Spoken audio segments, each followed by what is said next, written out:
Now, a complex number can be expressed in terms of its argument, theta, and its absolute value like this, in Euler exponential form.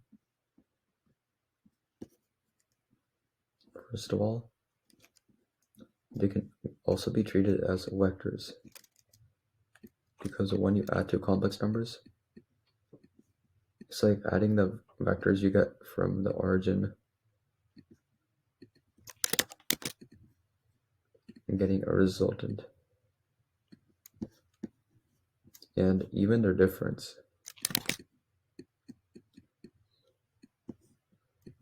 If you have something like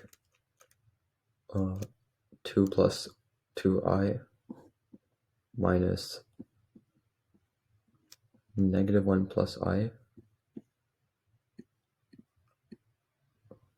which is this and this, it would actually draw something this way.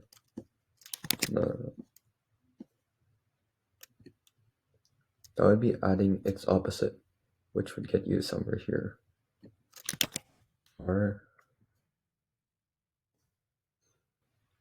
this is also the same as taking the difference between them, which would get you here. So the difference between the vectors and the sum of the vectors, you can treat them like vectors in transformations. Because when we multiply two complex numbers, ignore the argument for now. Sorry, ignore the absolute value for now. So when we multiply complex number z1 times z2 e to the I5, for example, then you would get e to the I theta plus 5, because you can multiply them like that and add the exponents. This would multiply their absolute values and also add up their angles.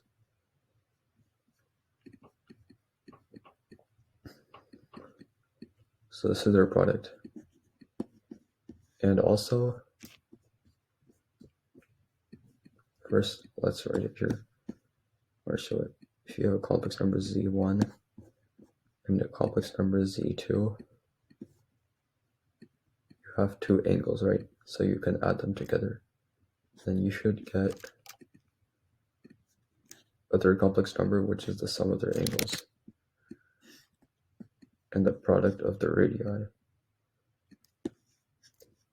or absolute values.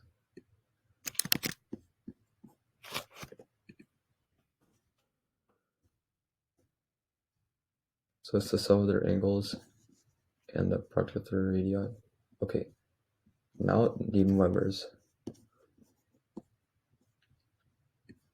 From the same identity before, let's say you have a complex number squared. Now, summing the angle would give you the absolute value squared times e to the I times theta plus theta, which is 2 theta.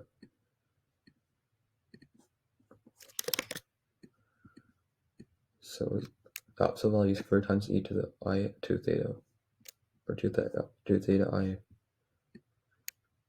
Let's say you started at z like this, and it has an absolute value of 2. Then you would double the angle and get something with an absolute value of 4, 2 squared. So z squared would be like this. Now it's much easier to sketch. You can even take any power, actually, using the same identity. And this is de-Moivre's theorem.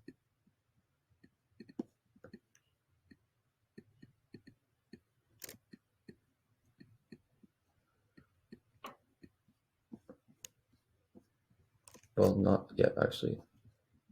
So if you raise it to power, the absolute value squared times n times its argument in e to the I n theta.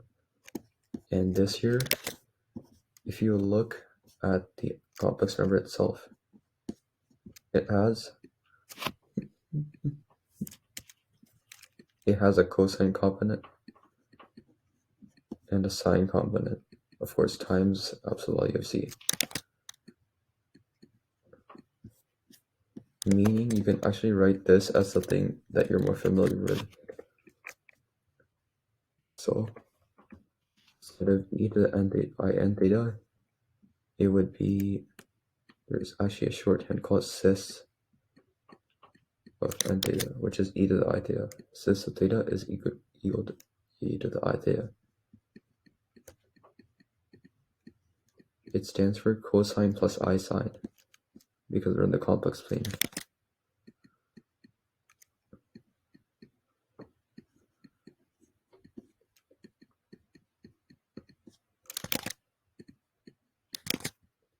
I sine theta, cis.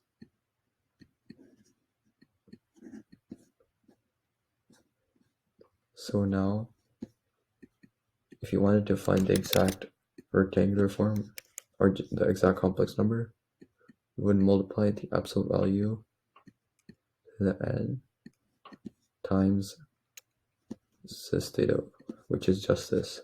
So cis of n theta.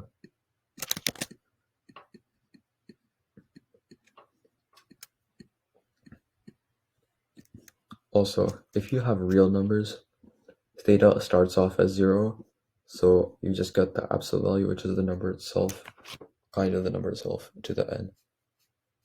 If it's a negative number, the theta is pi.